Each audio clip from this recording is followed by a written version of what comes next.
Now, in earlier modules, we talked about how during World War I, the government really cracked down on freedom of speech, right? Because they didn't want anyone speaking out against the war, speaking out against the draft, or unions organizing strikes, which would slow down the efficiency of the economy, right? And so you had this big clampdown. There was a passage of several acts, such as the Espionage Act, which criminalized people speaking out against the war or the government or against democracy or supporting socialism. All of that became illegal. You could go to jail. Okay.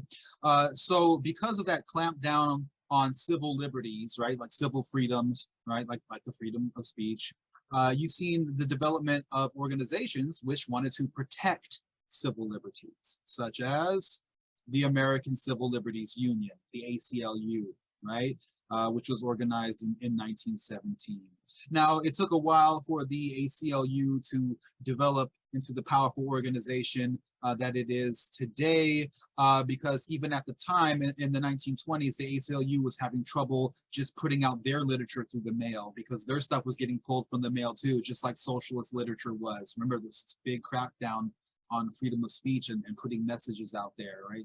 Using the mail system, just big restrictions on this, okay? So this is an atmosphere of government control over the rights of expression. But you have organizations that are now like, hey, we got to protect our civil liberties. We got to organize. We got to do something about this, right? So you start to see that movement starting to gain some traction, but it's still in the early stages, okay? Still in the early stages. The Supreme Court is going to take a stance on civil liberties. In the early 1920s, well, the Supreme Court was still supporting the whole Espionage Act and this clampdown on civil rights. So basically, the Supreme Court was saying that it's totally legal, it's totally okay to suppress speech that's promoting things that are illegal. Okay, if people are speaking out and what they're saying is promoting illegal activities, then it's okay to put someone in jail for saying those things, right? Supreme Court's totally behind that in the early 1920s. But starts to change as we get towards the late 1920s. The court shifts its opinion and made several decisions that allowed for speech that promoted illegal activities, right? If that speech was promoting illegal activities in the process of trying to gain political or economic change. Right, so if you're trying to make a change in politics and you're trying to make a point, and so you do something illegal, you could talk about it, right? I mean, if you do the illegal act, you're still going to go to jail, but you can talk about it though. All right, so the Supreme Court starts to support that type of speech, okay, that promoted things that were illegal as long as you weren't doing them. Okay, so you start to see a shift in the Supreme Court's stance on civil liberties as we get to the late 20s. Another aspect of the government clamping down on people's freedoms, you have the 18th Amendment, which is prohibition. Right? We talked about how there was temporary prohibition during World War I.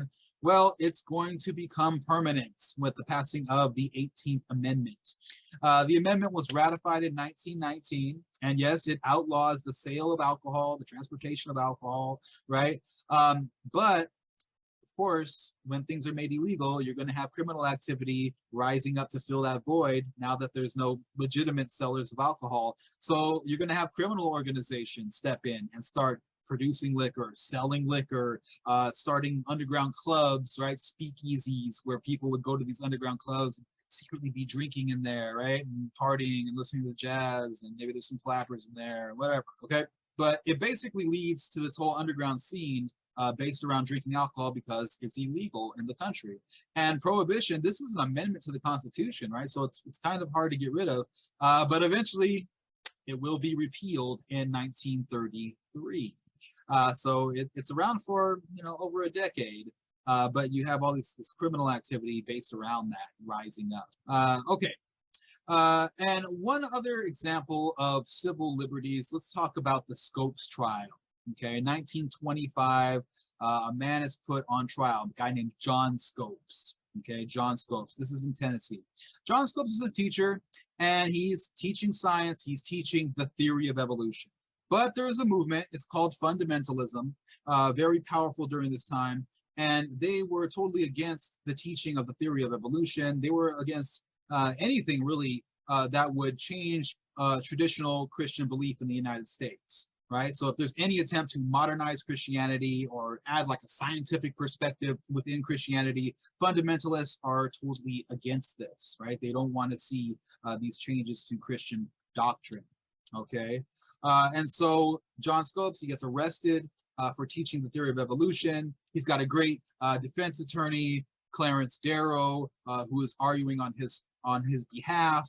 But ultimately, Scopes is found guilty of teaching the theory of evolution. It was illegal in Tennessee. There was a law against it, right? So he's found guilty. He gets off, though. He doesn't stay in prison.